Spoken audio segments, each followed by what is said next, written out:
이번 주 서울 아파트 값이 32주 연속 하락세를 나타내고 있지만 강남 4구의 집값은 마이너스에서 보합으로 전환하면서 집값이 바닥을 찍은 게 아니냐라는 목소리도 나옵니다.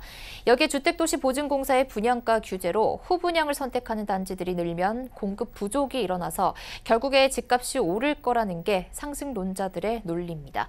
하지만 하락론자들은 이 집값이 오르지 않는 상황에서 꼬박꼬박 대출 이자를 갚아 나가야 하는 데다 보유세 등의 세금을 계속 내야 하다 보니 다주택자나 갭 투자자들이 집을 내다 팔 것이라는 전망을 내놓고 있는데요. 시장의 물량이 풀리면 집값이 내린다는 얘기입니다. 누구의 말이 맞을까요? 부동산팀 정창신, 유민호 기자와 이야기 나눠보겠습니다. 안녕하세요. 네, 안녕하세요. 네, 우선 정 기자, 앞서 리포트에서 말씀해 주셨듯이 서울 아파트 값은 계속 하락을 하고 있는데 일부 구에서 보합 상승 반전을 하다 보니까 또 집값이 오를 것이다 이런 전망이 나오는데요. 어떻게 보십니까? 네. 자, 이 집값 상승론자들이 지금 내놓는 근거는 좀 다양하게 있는데요. 일단은 뭐 집값이 10년 주기로 오를 거다. 뭐 이런 10년 주기설이 있고요. 이게 무슨 말이냐면 이 집값은 10년 주기로 해서 이 상승과 조정, 뭐 하락 회복을 좀 반복하지만 뭐 십수년, 뭐 수십 년간의 이 장기적으로 봤을 때는 집값 곡선이 좀 우상향할 거다. 그래서 결국은 집값은 오를 수밖에 없다라는 주장이고요. 또 최근에는 이 공급 부족에서 이 집값 상승 요인을 좀 찾기도 하는데요.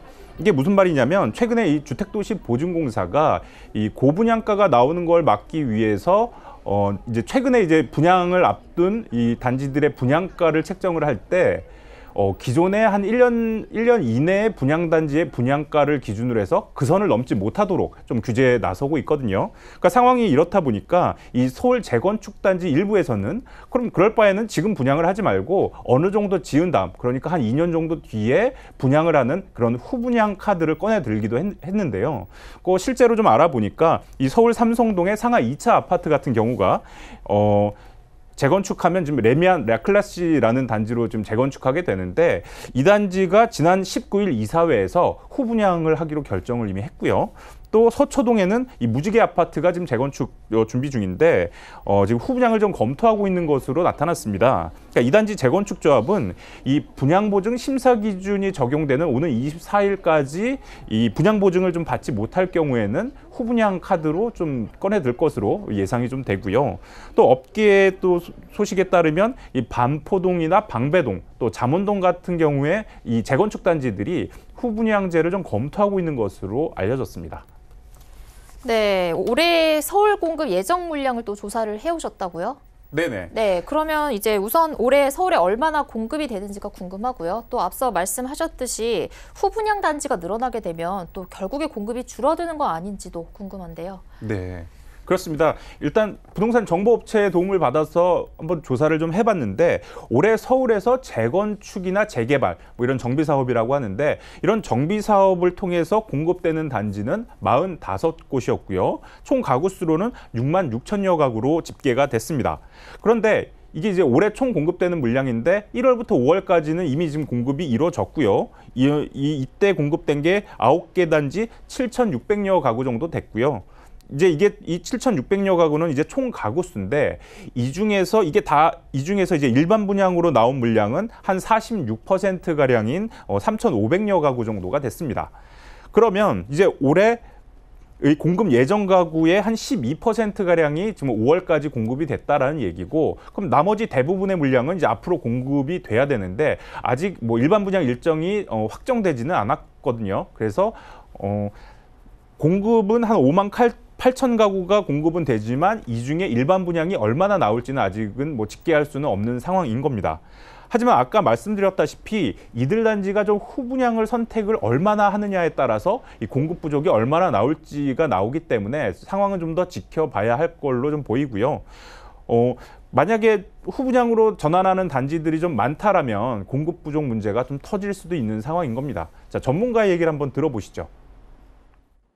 현재 서울에 신규 아파트가 공급되는 부분에 있어서 이미 서울 쪽은 수요가 많기 때문에 주택 공급이 부족하다는 것을 전제로 하고 있습니다. 이런 상황에서 후분양이 확산된다라고 하게 되면 그 정비 사업의 의존도가 높은 서울 주택 시장은 신규 아파트 공급이 줄어들 수밖에 없고 집값이 상승할 가능성이 높아질 수 있습니다. 네, 이번엔 유 기자에게 여쭤볼게요. 집값 상승 전망 쪽 얘기를 들어봤는데요. 그럼 반대로 집값 하락을 주장하는 하락론자들의 입장은 어떻습니까? 네, 집값이 더 내릴 것이라고 보는 이유는 거래량이 부족해서입니다. 최근 서울 아파트 값이 강남 재건축 단지 위주로 반짝 회복세를 보이고 있지만 이를 뒤따르는 추격 매수는 보이지 않는 상황입니다. 실제 지난달 서울 아파트 거래량은 8천 건을 기록했는데요. 이는 지난해 같은 기간보다 31% 감소한 수치입니다. 올해 1월에서 5월 누적 거래량도 같은 기간과 비교해 61% 줄었습니다. 전문가 이야기 들어보시죠. 일단 현재 상황은 거래량이 급감한 상황이기 때문에 단기적으로 한 주라든가 뭐 일시적인 그런 거래 변동, 가격 변동으로 시장을 좀 재단하기는 힘들어 보이고요. 본격적으로 매도 물량이 증가하는 올해 하반기, 내년 초 뭐 이렇게는 가격 하락폭이 좀 커질 것으로 일단 예상하고 있습니다. 네, 거래량에 대해서 살펴봤고요. 그리고 여기에 대해서 정부도 일관적으로 부동산 관련 규제를 내놓고 있잖아요. 그런데 이제 총선도 다가오는데 이 궤도를 수정할 가능성은 없을까요? 네, 문재인 정부는 출범 직후부터 계속 부동산 시장 안정 기조를 이어오고 있습니다. 특히 무리하게 은행에서 돈을 빌려서 집 사는 그런 대출 규제가 아직도 여전히 강력하게 작용하고 있는데요.